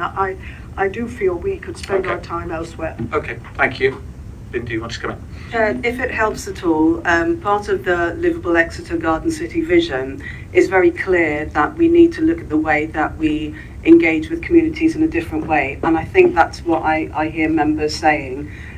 So the plan would be that as we move forward implementing that, we will be looking at involving communities, but also perhaps getting clearer in our own communication, the information we put on our website and so on, in terms of very much, as Councillor Warwick has said, what decisions are within our gift and what decisions are not within our gift, if that's helpful. Yes, Chair. that is helpful, yes. Councillor Warwick? Yeah, I mean, that's what I was trying to get down to. I mean, I know myself that I must have asked David 50 questions, and he said, you know, and he has to put officers into to finding those answers. And there must be a better way that we can do that save officer time and also involve the community as well. And I accept what you say. Yeah. So perhaps we can recommend to the executive that as part of the process with the Garden City, Livable Exeter, that or perhaps cite this as an example of one such relevant issue. David. Just one very quick point to give you some comfort. We are at the moment devising a new tree strategy for the city, a new tree and woodland strategy, a new parks and green space strategy. So that will be looking at some of the issues that we've talked about this evening. Okay, thank you. Councillor Foggett. Very quickly. Yeah. Could you go back on some of your other stuff you've done? Because actually you did really good work many years ago, particularly in the Level Valley Park, where you put the old boundaries back again. You did all the Devon banks, put them up to encourage nature. And I think sometimes we need to go back to see what we've actually already achieved, and then perhaps go forward from there. Is that okay? Getting nods of approval, yeah, that's great. Councillor Kevin Mitchell. Thank you, Chair. I'm picking up on Bindu's point, which he just mentioned about community engagement and the Livable Exeter project. I mean, would it be worthwhile at some stage, when everything's been finalised, having a members' briefing on that maybe, which would be a better opportunity for members to get involved and question at that point rather than a working group? Please. Chair, the new programme director for the Livable Exeter Garden City is due to join the council on the 6th of January. So the plans would certainly be within the kind of first few months of his tenure here that we would very much be looking to do a members briefing that outlines the vision of Livable Exeter, but also some of the early work that started. That'd be helpful. Perhaps we could feed into that some of the issues we've discussed about boundaries, about trees. That's the sense I'm getting about these community-related issues that can be very complex and very tricky and sensitive. So I think that's been a useful discussion. I hope people feel that way, and I hope Councillor Atkinson feels that it's been heard. I just want to ask clarification of what happens in relation to this petition, because we are just coming to that, yeah. So the petition, from this committee's point of view, has been noted, a discussion has been had, and a recommendation has come out of that, which we've discussed, and which in Howard would have particular, minutes it. So. the recommendations in the report about the allotment meeting and the replanting and all of that. I mean, how are you going to do with that? We've noted the petition. That's all we have decided to do at this stage with it. It's within our powers. So I hope that clarifies. But we have something has clearly come out of it that we can feed into the whole process, as we've discussed about the Garden City and Livable Exeter, which I think has been helpful. And as I say, I hope you feel you've been heard, and allotment holders feel like they've been heard today, and it's certainly been noted. Thank you. We will move on to the next agenda item, which is number 9, the petition on the Hamlin Gardens bin store. And Bindu, our junior director responsible for this area, is going to speak on this. Lawrence, you're going to come in as well. we can answer. So Bindu first of all, then we'll hear from Lawrence, please. Thank you, Chair. There is a covering note that addresses the background and context to the petitions that the Council has received. I just wanted, if I can, to pull out a few points by way of context, which I think is important for the committee to note. So the context in which this petition sits is that in September 2017, the Council approved the fire safety management policy as it relates to our council housing. In officers' work to implement that policy, a series of fire risk assessments have been done. So the proposed reciting of the bins comes about due to the fact that the fire risk assessment has identified the current sightings of the bin as high or medium risk. So as I'm sure members would expect officers to do, we have moved to rectify that position. So this is very much part of our clear and safe policy, and members may wish to note that this will be the first of a series of exercises that we'll be going through. There's certainly, I'm sure, Chair, as always, some learning that we can do from this. So, for example, we have focused our engagement work with those tenants who are affected directly by the current siting of the bins. So we've listened and we've responded to some of the comments that have been made. Perhaps in the future what we might do is speak to residents more widely around the areas, at least to make them aware of what we're doing, to seek their views. Obviously it's not always the case that we can satisfy every issue raised, but we can certainly enter into a dialogue. Chair, Mr. Blake has put together some slides to show the current sightings of the bin and the proposed new sightings. He's, I think, gone out and taken some photos early this morning, so they're really current. So I'll hand over to him just to give members some context of the sightings. Thank you. Lawrence, with you. Thank you, Chair. Oh, immediately start with a fail. Let's previous. Where's the previous slide? Next to the top. There you go. Thank you. So this is the current bin store arrangements. They're not fire cladded. They are not fit for purpose. These blocks were built in a time before recycling. They do not have enough bin space for all of the bins and recycling that we have. As you can see, those bin stores on the photo to the left, they are right by the entrance and exit to this flats. And as you can see, also a particular concern through the fire risk assessment is that we have plastic flammable bins at and around the inside or the exit, entrance and exit for people escaping a fire. As Bindu has quite rightly pointed out, these were taken this morning. The one to the right gives me particular concern because that is 3 or 4 bins very close to the exit. If they were to have caught light, there is no way the fire service or firefighters could get in there. There's no way our residents could potentially get out. The fire risk assessment, just to give you some detail, we asked them to ask the question at the present time whether any combustible or flammable items are around. They have observed wheelie bins are not secured and in a bin store. The recommendation they have made is that the refuse bins should be in a designated bin store and not up against the property. So that's quite a clear recommendation from our independent, this isn't officers, this is an accredited organisation that we've procured to go out and do fire risk assessments of all our blocks of flats. The proposal, I hope you can read that, I really struggled to make that work, but where the red is where our proposed siting of the bin stores would be. We've a good piece of joint working with our colleagues in cleansing is that this will actually help with roadside collection, curb collection. So this will actually save money for our cleansing colleagues, and they are also paying an amount towards the new bin stores for us. So this is a joint venture between the Housing Revenue Account and colleagues in cleansing, which I hope members will see it as a positive. I'll just come out of that. I just wanted to show a artist impression, it's gone blank, of what these bin stores will look like. So just to say, we have successfully installed these up in Beacon Lane on Lancelot Road, and we've had much less issues of our colleagues in cleansing having to go up and clean outside of the bin collection cycle. Some other photos of what they will look like. Obviously they're not there yet because we've had the petition, so we've stored it. But that's to give members kind of a visual representation of what that will look like. The other benefit to these bin stores is that actually they have less room for general waste, but more room for recycling.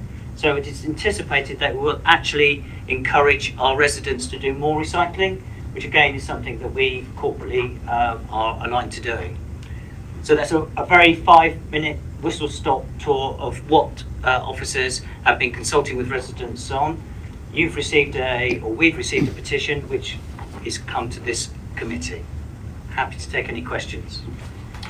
Thank you very much, Lawrence. Councillor Foggy. I did send a complaint from a lady in Hamlin Gardens regarding the bin thing that was going in front of her place, a disabled lady who would be looking out over this bin thing with no other view whatsoever. Did you look at that for me? Only I've never got any feedback, and I think we always must remember it could be council houses, but it is these people's homes. And I think sometimes we forget this as a council. And that, although you cite a different case, the one we're discussing, I think it's a relevant one to come back and respond on that. Thanks, Billy. So officers have done a full equality impact assessment on the proposed recycling of the bins, but I don't believe that's what Councillor Foggin is referring to. Certainly it may not be visually pleasant to look out of the window and see those bins. I think what I would just reflect is that the council's duty around fire safety and our actions to try and mitigate the risks caused to tenants absolutely in their own homes is what we're trying to do here. So apologies if Councillor Foggin hasn't received a specific answer to her query, but obviously we have worked where we can with residents to take into account some of what they've said, but we've identified obviously along with cleansing colleagues where the optimal siting of the proposed new bins are. Thank you. Yes, briefly, Councillor. I need to come back because we're focusing on fire, more fire. I've lived in this area all my life, and I've never yet known a fire in and around Hamlin Gardens.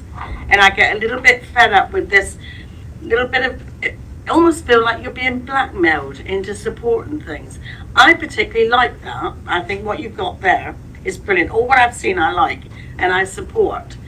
But I still think we must remember that this is people's homes and our houses.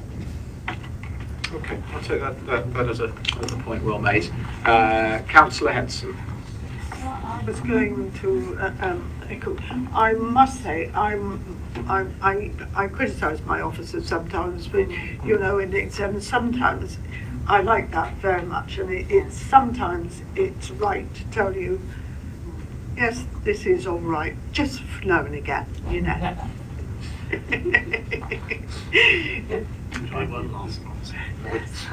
Councillor Michael Mitchell. Thank you, Chair. Just a couple of points, and I think really leads in from the previous petition we had, is about carrying your community with you in regard to this. Now, I know you've written to them. I don't know whether we've had a physical meeting with them. I don't know whether they were offered options. I must admit, it wouldn't be my first choice of a bin sitting there. It does look a little bit like the TARDIS has arrived.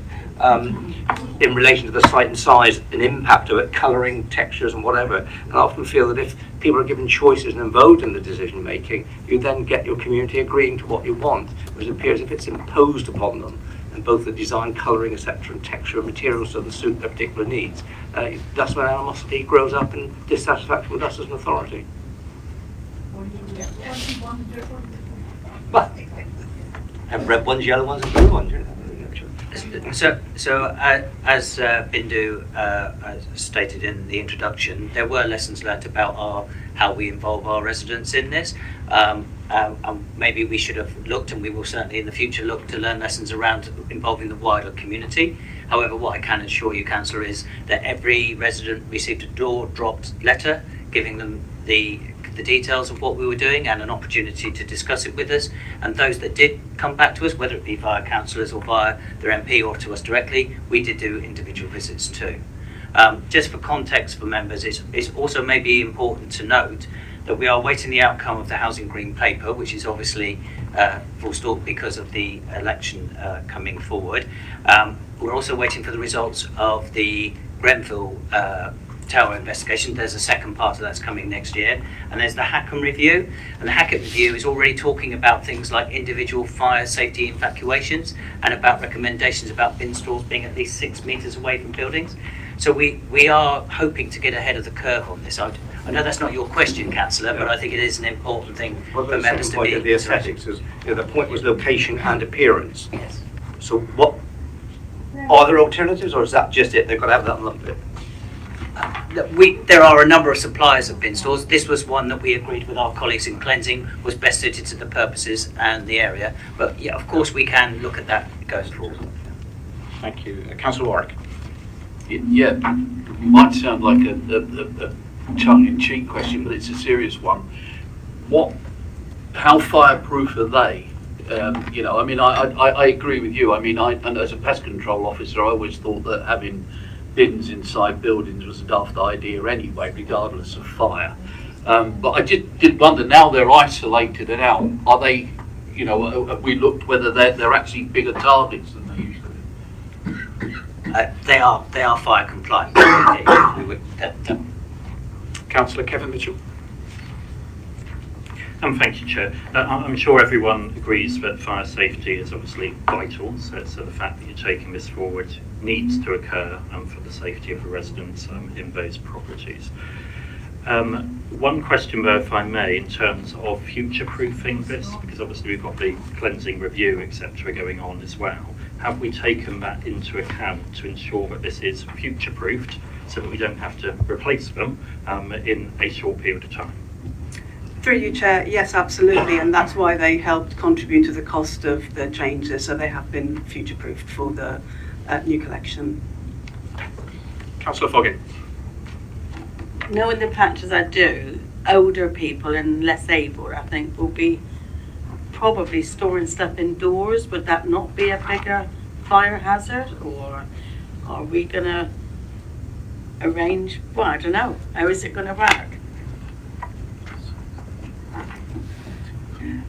I'm not able to talk about speculative action that older people might choose to do as a result of putting that there.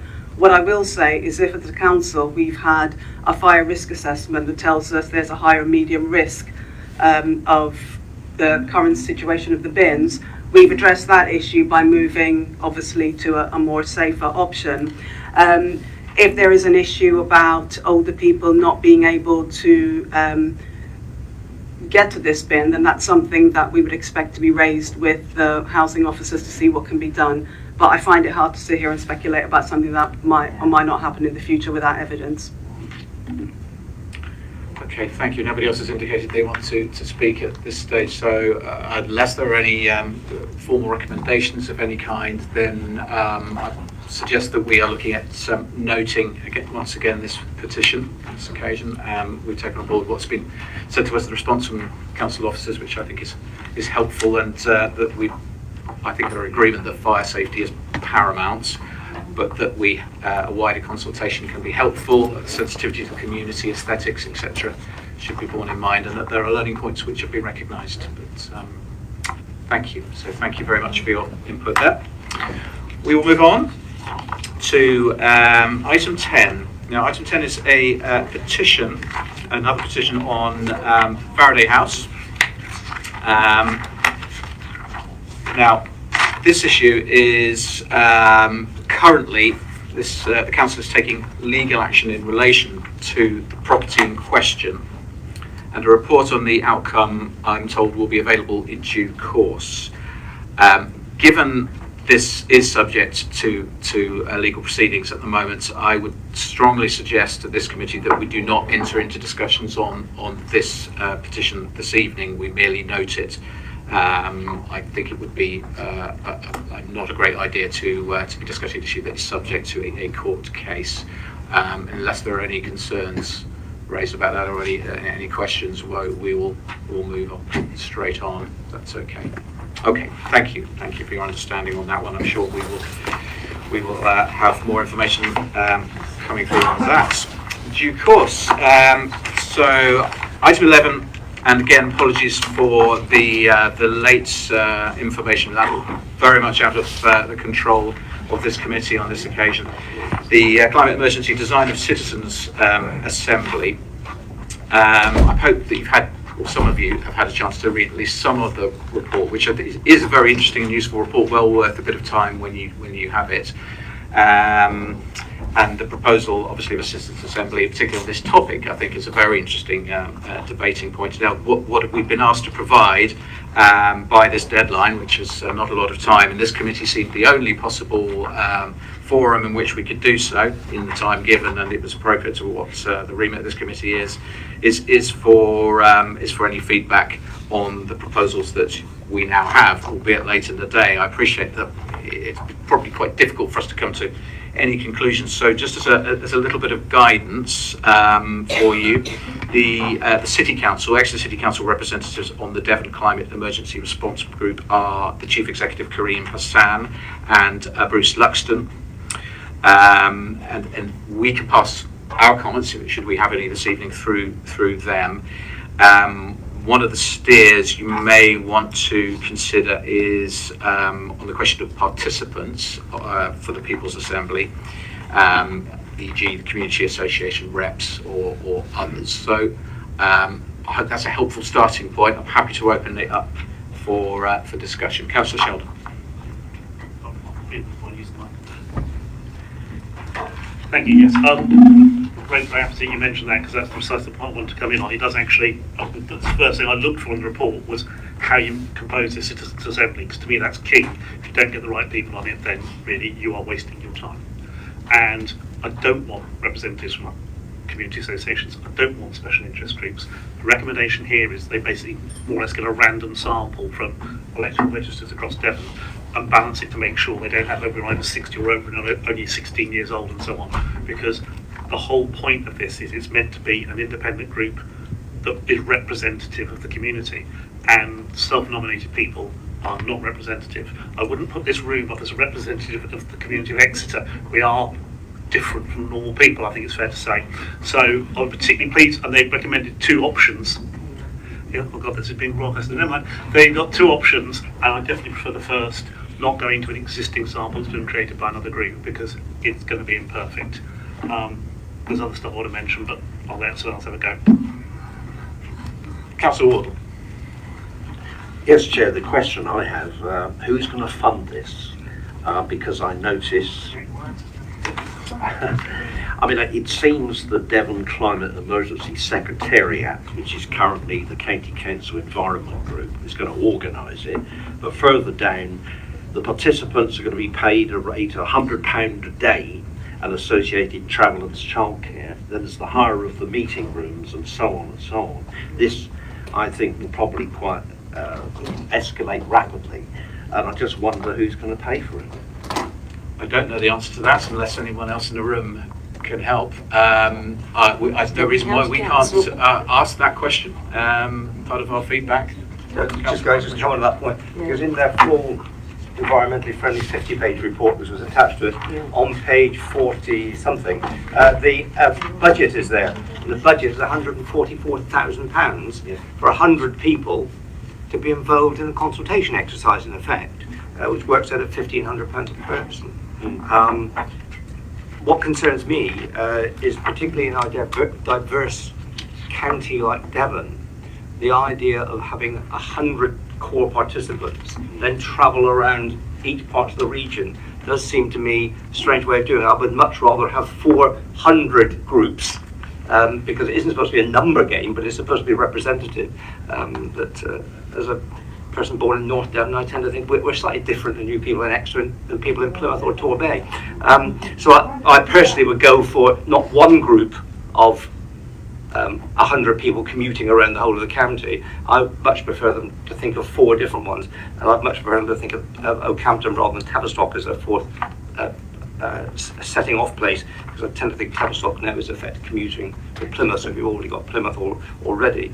I agree with Councillor Sheldon. I think it should be a random sample, because you don't want the known speaking to the known as a loudspeaker exercise. If you're putting this amount of investment into it, it's got to be properly done and properly organised.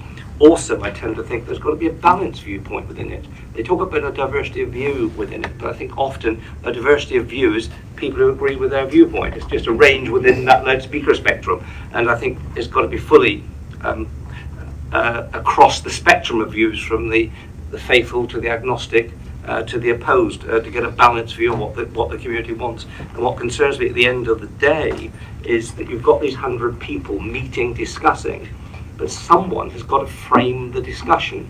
Someone has got to sort the recommendations out. And it worries me in the way it's structured at the moment, that you've almost got a predetermination of an agenda, a predetermination of outcomes, and we just want you to endorse it. And I would much rather feel that it was coming from the 100 people rather than being imposed on them to think about. And I don't know how best the way they've got it set out, whether that will arrive at that destination at the moment. I tend to think they've got an agenda, they've got a structure, we'll get 100 people round them and we'll have a discussion about it and recommendations will come out of it. That's my only concern. As I say, the main concern was who's picking up the bill. Councillor Sheldon. Yeah, sorry, the other one I didn't want to come in, and Mike has touched on it, is this idea of meeting in 4 different places with the same group. I've chaired a committee donkeys years ago that covered the whole of Devon, and it was a living nightmare trying to get people to come to a meeting. We have to do evening meetings, admittedly, not weekend. The same to someone who lives in Plymouth. Oh, the meeting's in Barnstable. It's not a great way to guarantee participation. They're looking down the barrel of a 2 or 3 hour trip before and after the day's meeting. And everyone will say, oh, you're staying Exeter because it's, as you look at a map of Devon and see where the railway lines and the roads go, it is to Exeter. I could live with it moving into Torquay or anywhere, but I really think if they start trying to Tavistock from Exeter is not exactly a great train journey. So you have a climate change conference that people are going to have to get a car to, which is my understanding was they were looking at different venues in different weeks. That's well, my understanding was that everyone said they go to each meeting. Yeah, so 100 people coming. So in fact, if you next you're going to go to Barnstable 1 week and Tavistock another week, and people if you live from the Tavistock area, you're going to have to come to Exeter. But more the point, if you live just outside Plymouth, you're going to be expected to go to Barnstable. So are we, and vice versa. We beginning to formulate an alternative that Michael suggested about different groups in different areas. You could do 4 groups of 50, because they said 50 is the minimum, and meet 4 times, but that's always going to increase their costs. Or I think you have to be brave and pick 1 or 2 places to have it.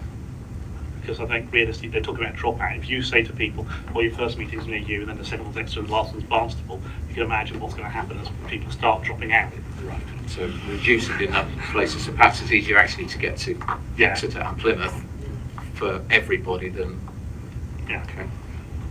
Any other thoughts? Any other thoughts on the number, the 100? And I think the proposal is for there to be no backup. I think they describe it. So if people drop out, that's a natural process, and they don't get replaced. Any thoughts on the number? Have they got that right? No thoughts on the number. Okay, fine. That's okay. Any other points people want to come in on? Councillor Ward.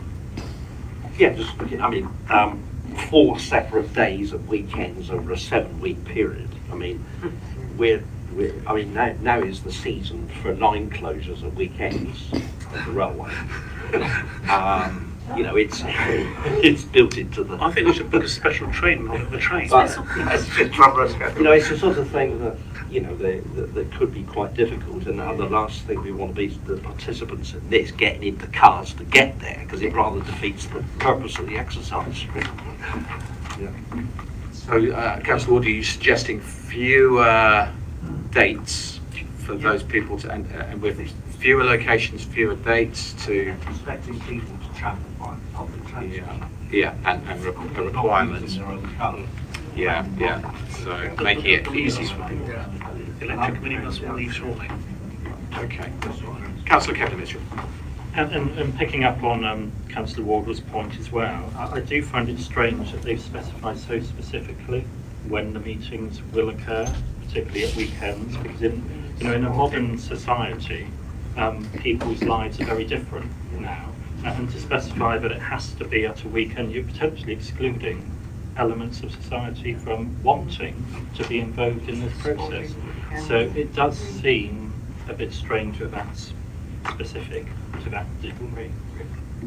So would an alternative proposal be mix it up a bit, have maybe one on a Saturday, one in midweek? Okay, different days. One other point I noticed in that these are closed meetings. I find that strange that you don't allow other people to come in and listen, not necessarily participate, but to listen. The idea that they're closed meetings does seem to be an odd thing for a participatory exercise. I believe the live stream actually. Yeah, I couldn't quite understand. It's misleading. It's private, but it's just for the attendees. Yeah, but I still think not everybody wants to, or has got a signal in certain parts of Devon. They might well want to go along to the physically be able to sit in and observe what's going on. People generally.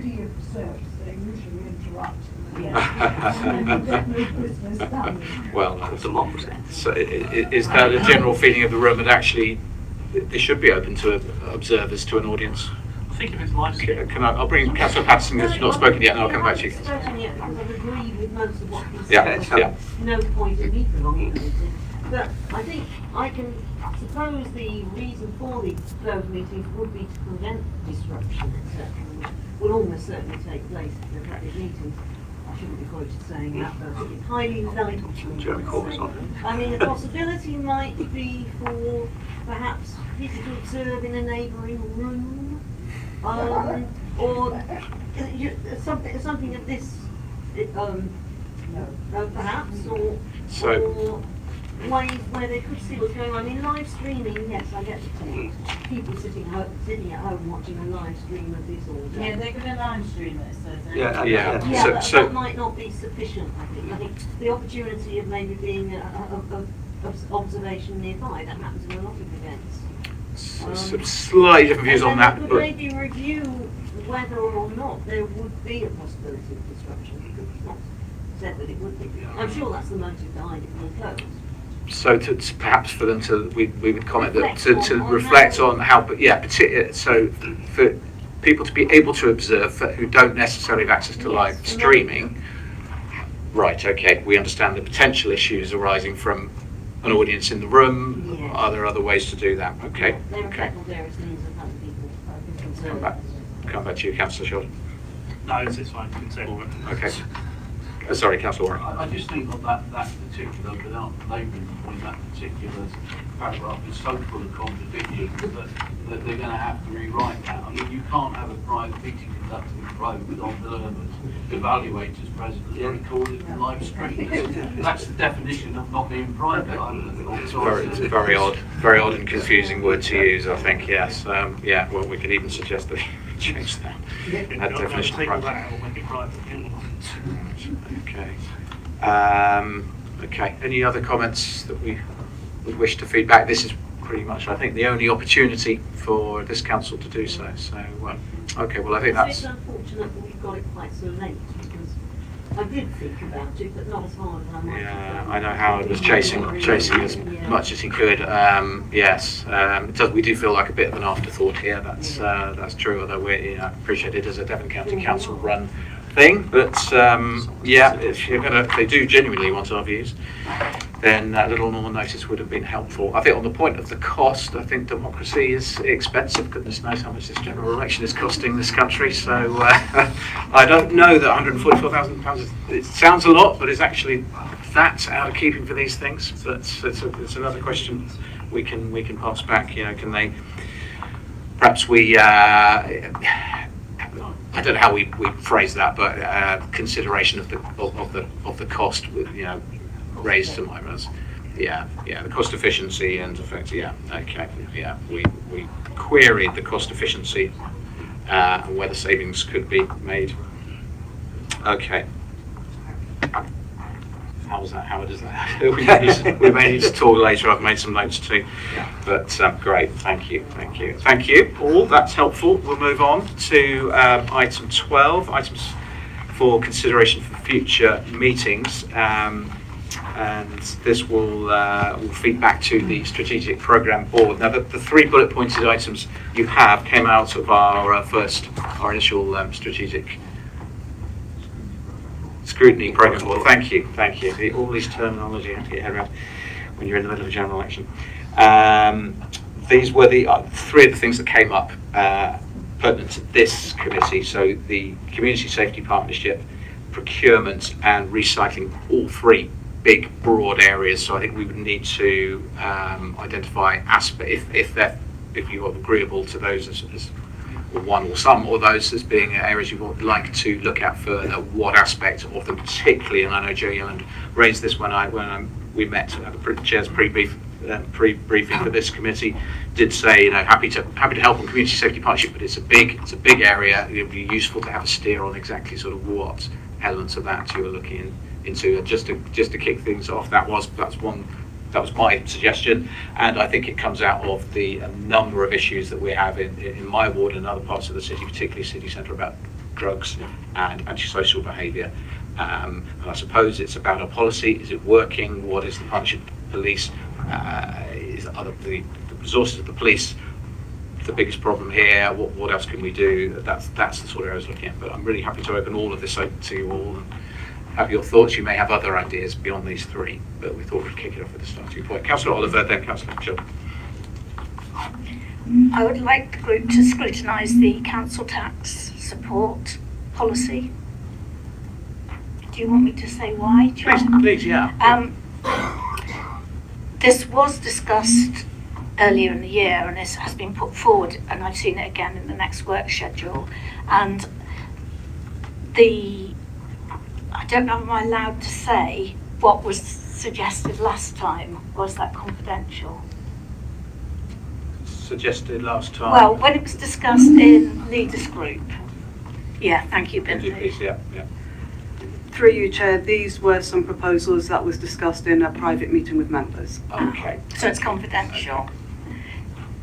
Is it then relevant, Bindu? Can I ask you to discuss that at scrutiny, or do we have to wait until it's been discussed again? At what point in the process could we scrutinise that? Sorry, thank you. So the council has a local council tax scheme, that has to be agreed by council every year.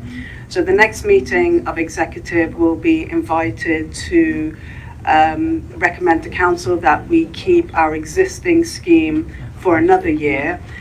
And a second recommendation is that members note officers' intention to develop proposals for a revised scheme for the year after.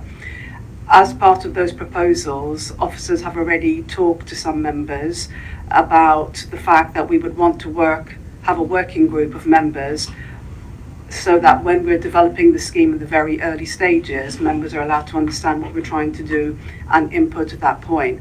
So clearly, Chair, it's a matter for the committee if it wants to suggest a specific task and finish group. But all I would say is that it's officers' intention in any event to involve members in helping us to develop our proposals for the scheme. Okay.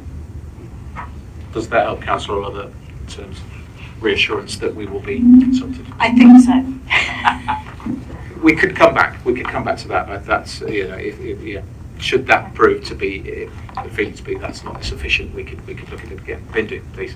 Chair, I'm not entirely sure that Councillor Oliver was convinced there by my answer, so I'll have another go. John has just reminded me that as the item is going to be presented to executive next week, if you had some approaches that you wanted to ensure that officers were going to take, including the working group of members that I've already suggested, I suggest you could come and say that at executive. Thank you. As a relatively new councillor, I do struggle with understanding the right time and the right place and with these things. I have actually already checked that I could come to that executive. Do I need to ask to speak, or can I just... Okay, I'll check with you at the end of the meeting, Howard. Thank you. Oh, with John, yeah. Councillor Sheldon, sorry, you were next. Pass the mic. That's right, yes, open mic night. Yes, it's the recycling one. I want to go the other way. I want to expand that title because I get so angry when people talk about recycling. Recycling is a means to an end. It is not an end in itself. The waste hierarchy is prevention, prepare for reuse, recycling, other recovery, disposal. So why do we concentrate on the middle one? Recycling rates fall when producers do thinner glass on their glass bottles and jars to reduce waste. That doesn't mean people are recycling less. It just means that the stuff they're buying, there's less waste. The key figure is residual waste. After you've done all your prevention, your reuse, your recycling, your other recovery, Exeter's got a good story to tell. They're about 9th in the country. There are plenty of authorities in Devon with much better recycling rates and much more residual waste per head. And it will be a really good piece of work to look into so people can get a really good understanding. Because I get councillors from the county, the city, other districts, and they really don't understand it.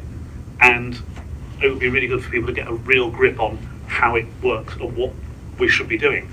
Because you could have a 0% recycling rate, but if people are only throwing 25 kilos of waste away a year, nirvana. Or you can have a 50% recycling rate, and in some authorities have 500 kilos of residual waste per person. Well, that's not better. But they say, oh, our recycling rate's really good. Sorry. That's why I'd like to... David, I want to comment on this. I think also going forward, keeping this under review as the additional curbside collections come into play. Did you want to respond to? Yeah, I think that's exactly what we need to do, is to hone down on the specifics of these quite broad topics. So that's helpful. Thank you. Any other contributions tonight? Councillor Kevin Mitchell. Thank you, Chair. Yes, I completely agree with Councillor Sheldon, because it should be about waste reduction as well. And that's the key aspect of this that should be looked at, not just recycling. So that's the key aspect that needs to come out of that particular piece of work. With regard to your initial point, community safety partnership, I do think we do need to look into this in greater detail. As another member of a city centre ward, there are major issues, particularly around drug-related issues, put it that way, which then has a knock-on effect on communities and also related to crime that does occur around that. And that's what I think we should be focusing in on, and how we can deal with that and assist as an authority and ensure that there are enough resources and cooperation across partnership working, because it's not just for police. You need lots of other agencies involved as well to get to the grips of that and to solve that problem. Thank you. That's helpful. I would throw into that the issue of needle bins and whether I've had so much contradictory information. Do they work? Do they not work?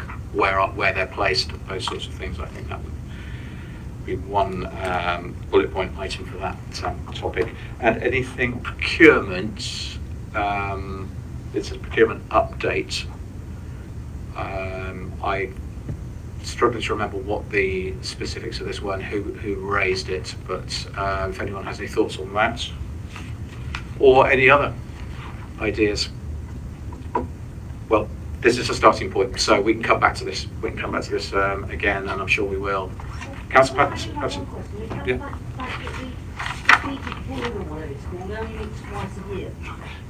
So at the moment we're early in the cycle.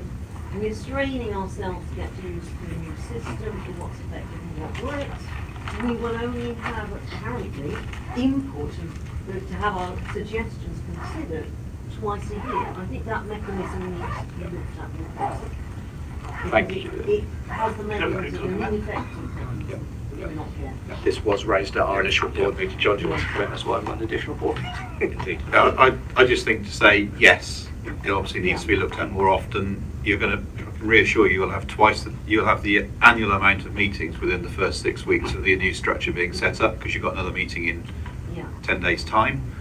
And I think is also then, as we're going through the evolutionary process of introducing the new scrutiny function, it will be more regular than that, because scrutiny meetings will meet, task and finish groups will be suggested. You can't wait to June and December or whenever it may be for those to be done. So it may well be that it'd be every 2 or 3 months, or maybe once a cycle sort of thing to start off with, whilst the system beds down. So I think yes, it's going to be more than twice a year, and that's something that it was put in initially as a starting point, but it's obviously the whole point of the process is to review it. Fully agree. Yeah. And just on the things we've come up with. They can come back here to future meetings. They can be task and finish groups. That's my understanding. Was there a preference for how we move forward with those task and finish groups specifically for the Community Safety Partnership and the waste? Thank you. Residual waste management and waste reduction. So we're recommending task and finish groups for those two items, and we may come back to more over the coming months as we meet again. Okay, well, that's really helpful. Thank you. Thank you very much.